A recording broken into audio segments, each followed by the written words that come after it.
Hello again. Yep. Oh, wait. Is it me again? Ooh, Teverz. Dude. Today's topic is relationships. Let's just say that. Right. So let's get to that, right?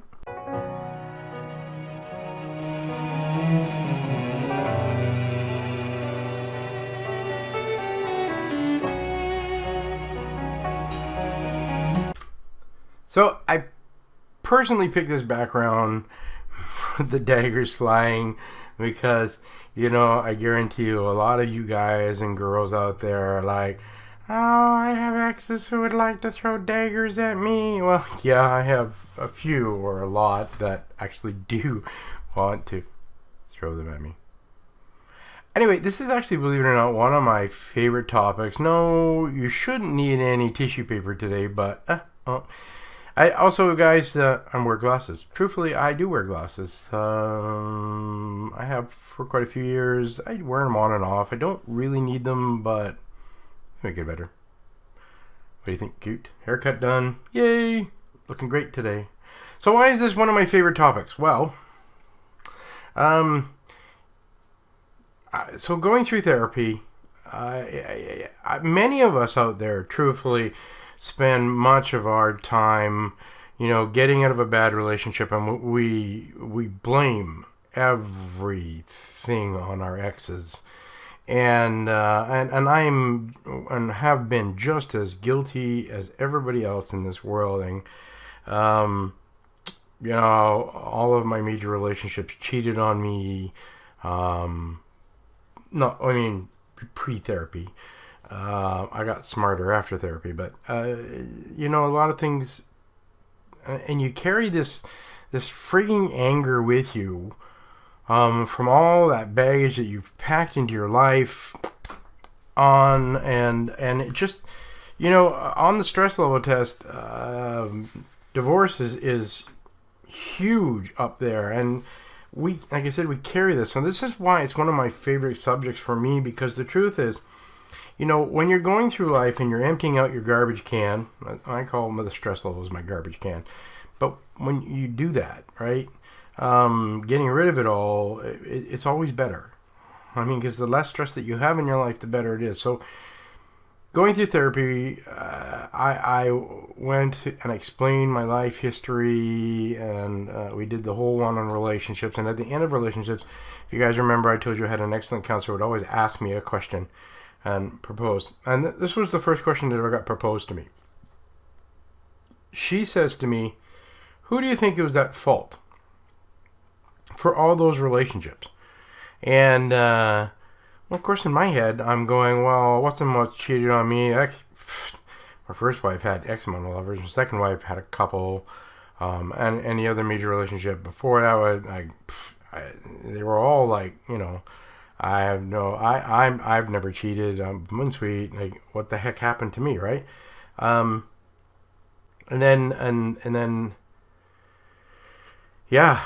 I went home. I thought about it. I came back to the next session, and of course, I stated all those things that I just did now. Like, it wasn't my fault. I didn't do anything. I was being the best that I could be in my relationship.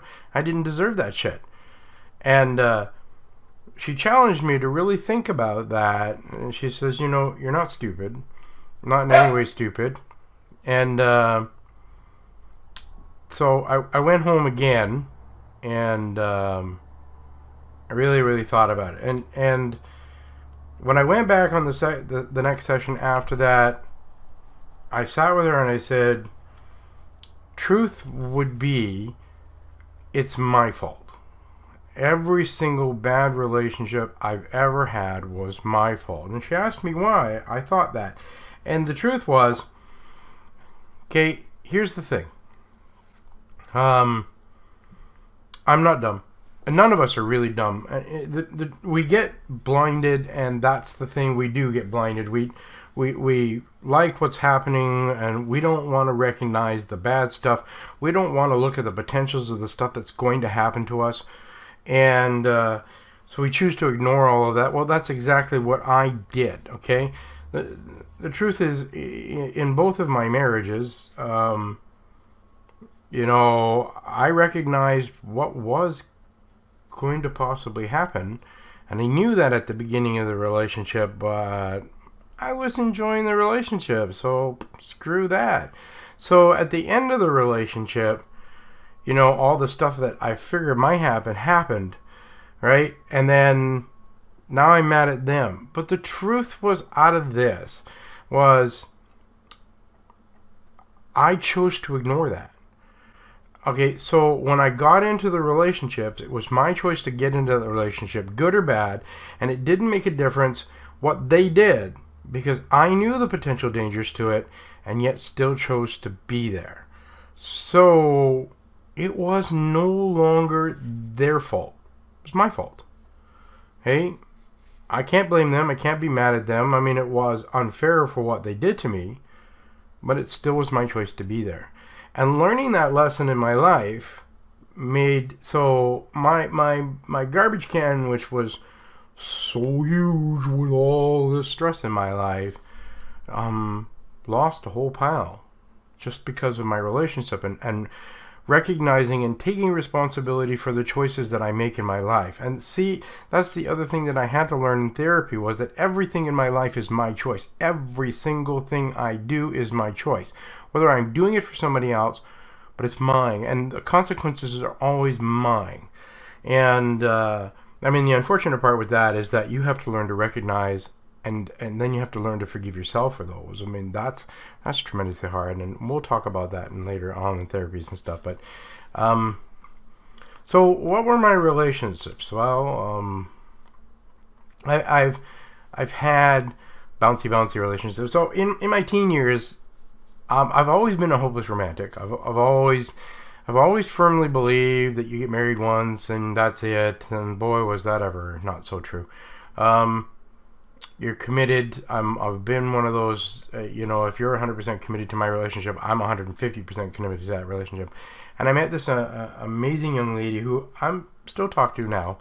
And I really liked her, and she was like, I want to wait for marriage, and I'm all like, that's good. I ended up buying her a really nice engagement ring at some point. A couple of days later, she dumped my ass for somebody else, went and got pregnant with that person, and that really, really hurt. I'm 17 years old, and I thought I was in love. I wasn't, but I thought I was. And that ruined me for the next few years, because boy, did I ever get naughty after that. I used females tremendously. And then I met my first wife when I was 20. And this woman baffles me. I was raised to believe that I'm confident in myself. My mom always instilled confidence in us. Be proud of who you are, no matter who you are. I always laugh, and I like telling people. So my mother was this 400-something pound woman who walked around the house naked and said, big is beautiful, and I'm beautiful. And my mom was always talking about how beautiful she was, no matter what size, small, height, no matter what anybody else thought she was, always. So instilled confidence, raised this way. And then I met my first wife, and you guys already know that I raised in a rough home. I talked about my personal life, angers. What I didn't know was that some people like to play what they call the victim. And it's a form of control. And I didn't know that. So this woman I met was so sweet, so beautiful, knew how to trigger all my pleasures, my delights in my life, and captivated me, and then knew how to control the other parts. And I can remember the first time that I had ever hit her, and trust me guys, I still feel bad, and there's never a reason to ever hit, ever. But I hit her, and God, I felt really, really, really bad. Trust me, horribly bad that I had done that. And I wanted to die. I wanted to beat myself up. I wasn't blaming her. I was blaming me. As a matter of fact, I called the cops, and I was telling the cops what I had done. And my wife's in the other room saying, no, that didn't happen. trying to protect me, or at least that's what I thought. Now, this relationship went on for 6 years, and in that 6 years, I never, what I found out later on in therapy is the best way to explain this. I was still trying to be the best I could. She was trying to make me the best that she wanted me to be, and tried to change me and tried me to be things that I weren't. And she was that type of person that would push buttons purposely to make me react to things so that I would feel guilty. She was trying extremely hard to make my guilt get so high that it was easy to control who I was. And I never even knew this was going on until years later, that because I carried that guilt for all that stuff that went on up until that. Hey, the sad part is like I said, I all that confidence I had learned growing up just kind of went out the door, and I never knew that anybody could ever manipulate me like that. I didn't. Now,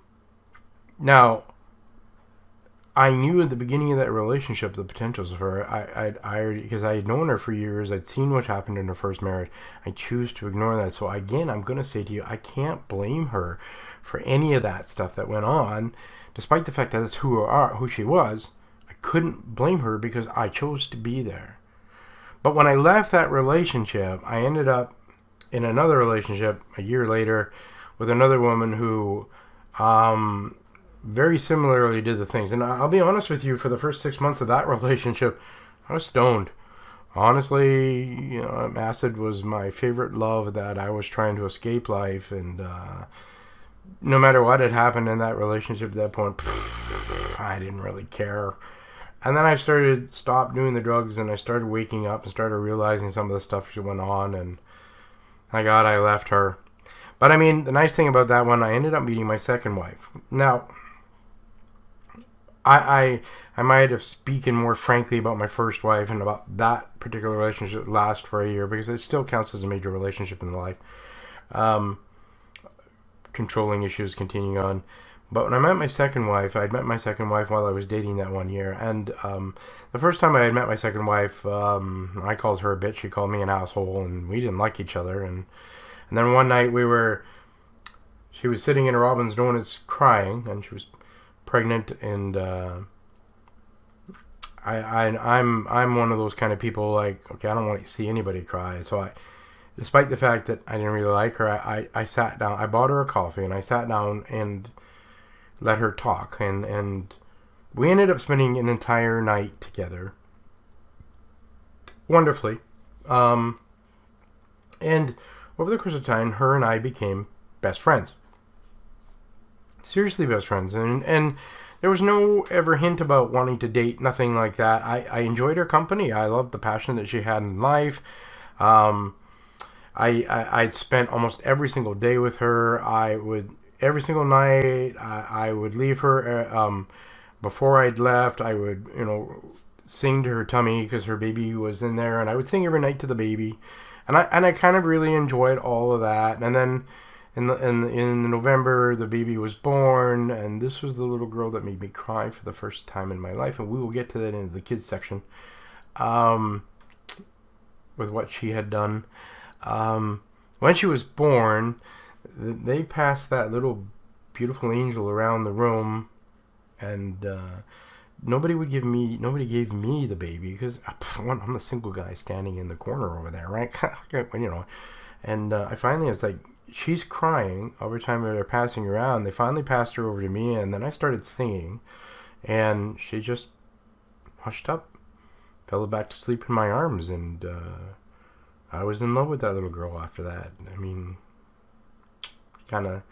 Now, her mom and I were still best friends, and adamantly, her mom went away for that Christmas down to her mom's and was gone for 2 weeks. And when she was gone, I missed her like heck. And when she was gone, I realized, oh my God, I got feelings for her. This is horrible. Because she definitely doesn't want a relationship, and that had become adamant over the year. And so when she got back from her trip, I said to her, I says, truthfully, I got to tell you this. I'm honest because you're my friend. I have to be honest with you. So I told her how I felt, and I said to her, I says, I know that you don't feel the same way, but you're gonna give me some time to deal with this so I can understand it and cope with this in a better level for me. And so I said, just give me a break, and so I needed space. I took some space, and of course she would call me like once or twice a week. Are you good yet? I'm missing coffee with you, and I'm like, no, I still need more time. And 4 weeks later, she calls me and she says, I need you. It's something. It's important. I'm like, okay, well, we're still best friends, and no matter what, I'm going to be there for you. I went over to her house, and her boyfriend's leaving the house. He looks at me and calls me names.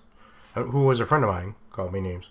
I go upstairs, and she's like, why is he mad at me? And she's like, well, I dumped him. And I'm like, well, why did you dump him? And she's like, well, because he doesn't like kids and doesn't want to have kids. And of course, my ex-wife had 2 kids.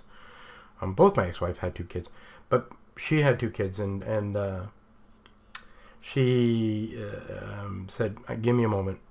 So I sat on her couch. She went into the bedroom and came back, and she was in a very interesting evening wear. Looked at me and she said, I love you. And okay, maybe some tissue paper. I realized that this really was the first real love that I had in my life.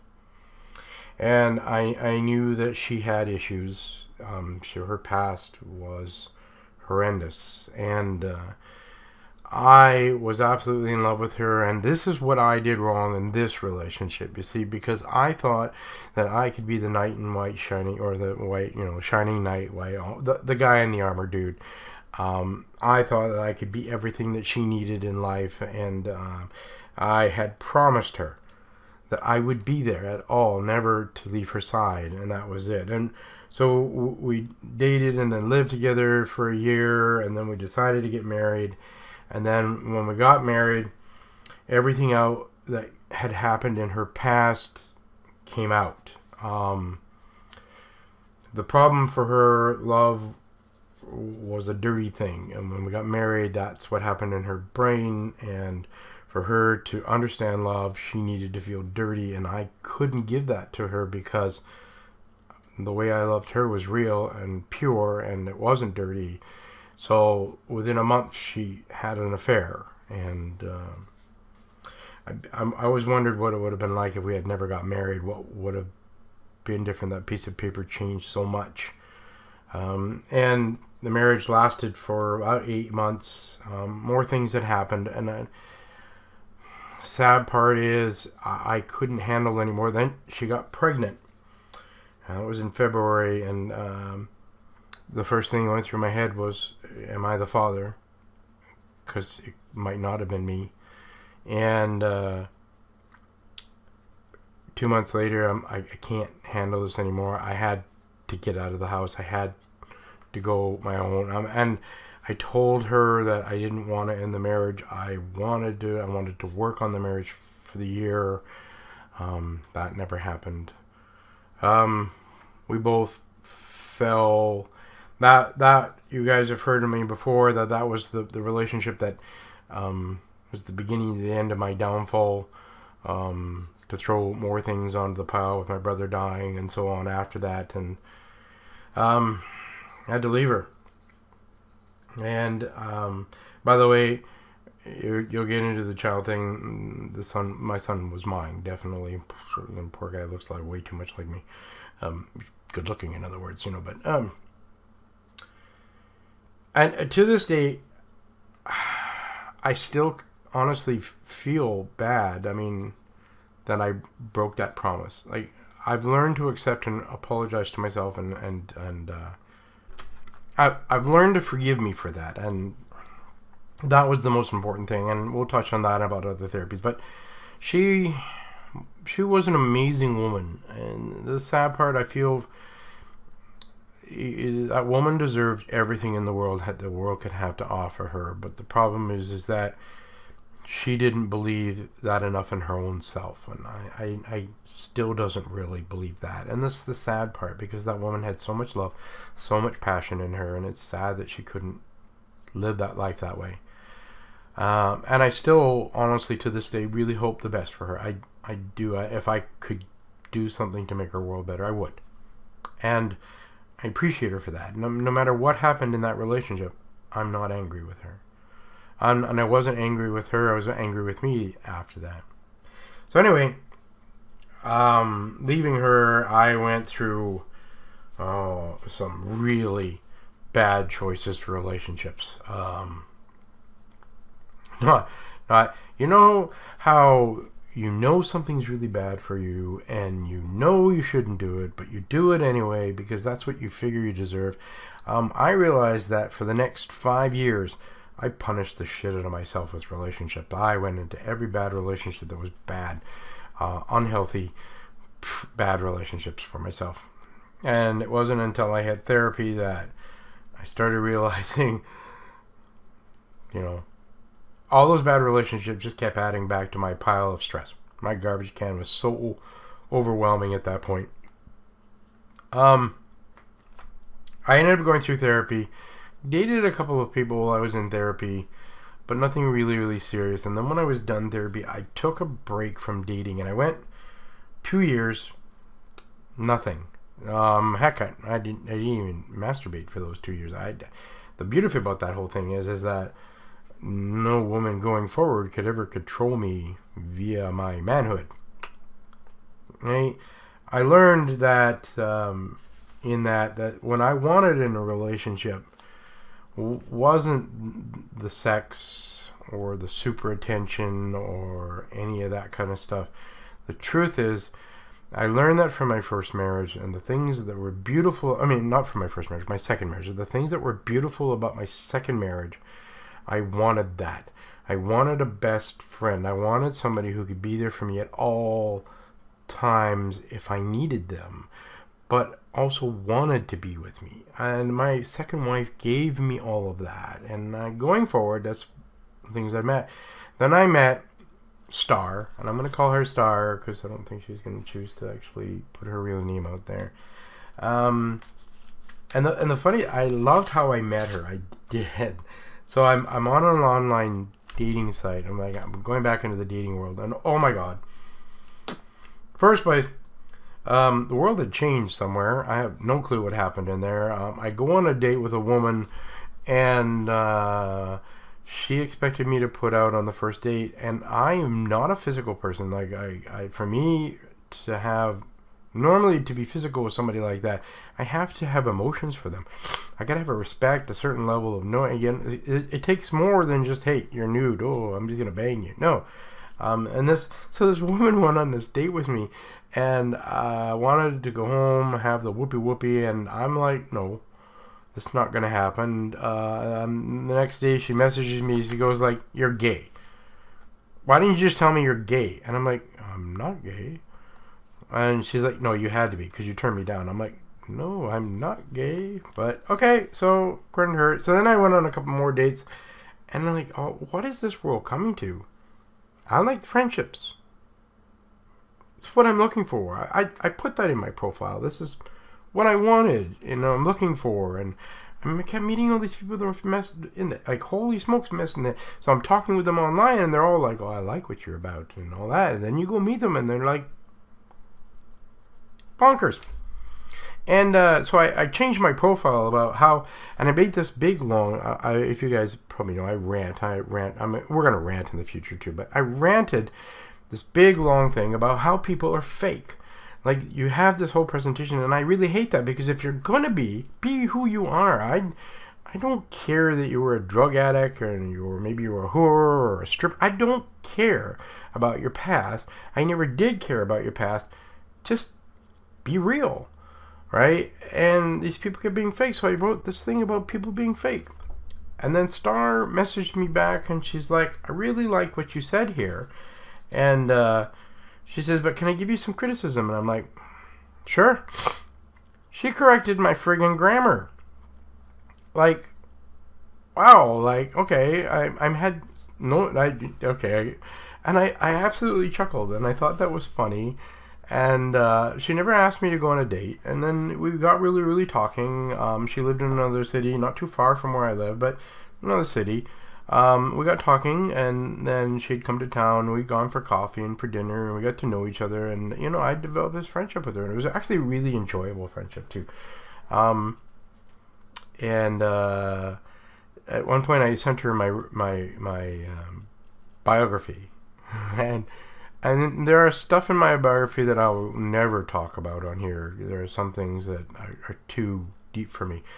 But she read all of it, and I expected her to criticize those moments that I don't want to share, and she corrected my grammar again. Told me that she enjoyed the biography. And anyway, so this continued on. She had a boyfriend, and again, no intentions of ever doing anything. And then we went for dinner one night. She was leaving town to do this trip, and we were sitting there. She had a couple glasses of wine, and she looked at me and she said, "I wonder what it'd be like to kiss you." Of course, she blames the wine for that. And then she got up at the table, went into the bathroom, stayed there for almost a half an hour, didn't come back. Didn't say anything other than we're leaving. Okay, get in the car, drives me home. We're parked outside my house for just 2 minutes, and she looks at me and she says, "I need a break from you. I'm going away for 2-3 weeks. I can't remember how much time. Don't message me. Don't come." I'm like, okay, whatever. And I went to go get out of the car, and I thought to myself, screw this. And I turned around, I grabbed her face, I kissed her, and then I looked at her and says, "Now, if you wanted to know what I kiss like, that's what I kiss like." And I got out of the car and said, "I'll talk to you in 3 weeks." Not a problem. I can tell you that the whole time she was gone, there was only one day she never called me. Otherwise, she called me every single day. Always called and emailed. But over the course of those weeks, and on the talks got much, much deeper and deeper, and we started realizing that there was emotions there too. Well, we weren't recognizing it first, and by the time about halfway through the time, I actually ordered a promise ring, specially made in my design for her, because no matter what happened when she was coming back, I already knew that she loved me, and I knew that I loved her, and I knew what was going to be. Yeah, I'm a confident man. I know. I'm not shy. At the beginning of that relationship, when she came back, she was like, I love you. And I told her at the beginning of that relationship, recognizing everything that was in potential, that she was on a road or path to healing. And I said to her, I have no idea where that road's going to take you. But the truth is, I'm willing to take that journey with you. The potentials, and I told her right from day one, the potential is, when you get to the end of that path, we might not be that couple. And she's like, "No, I love you. It'll always be." Well, we had 13 years, mostly on a couple of times off, despite mom's and my sister's funerals and stuff and all that was going on. It was a lot of hard on a relationship, but at the end of it all, we did great. And it was, a few months ago, we sat down and we talked and we said, "Look, your healing path has gone so great. And the truth is, our paths are not the same anymore, and they're going in separate directions." And so we ended the relationship. And she's still my roommate. She's still my best friend. Tonight I'm having stir fry. I'm making dinner just for her. We're hanging out. Bumblebee's not here today. And Bumblebee's quite aware of who she is, and she's quite aware of who Bumblebee is. And, guys, if you start a relationship off as a friend, okay, you have a better chance of ending it as a friend, as long as you're honest with each other. And that is the hugest thing in any relationship. You need to have trust, communication, and honesty. If you do not have those three, get the fuck out, because you're going to end it. It's going to be bad. It's going to be horrible. Your baggage is going to pile up. If you fail to have those three, okay, you're done. And what I loved about all of my relationships now, and the truth is, I tell every single one of these people that I get involved with, you can take away the sex. I don't personally care. I will spend 50 years with you, and I will not care that we have sex or not have sex. You take away the cuddles from me, we're done. And the cuddles are the most important thing. That you want to hold my hand, that you would like to lay beside me and just hold each other or sit on the couch and watch a movie. Those are the things that I absolutely love.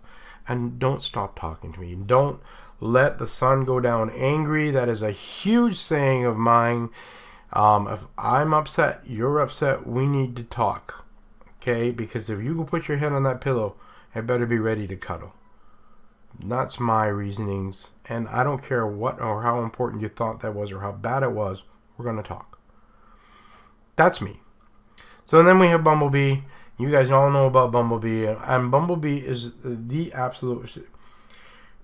most of the relationships I've had in my life, I have played a mentoring role to a certain degree because of who I am. And Bumblebee's relationship is the first relationship I've ever been in that I either wasn't punishing myself for or mentoring.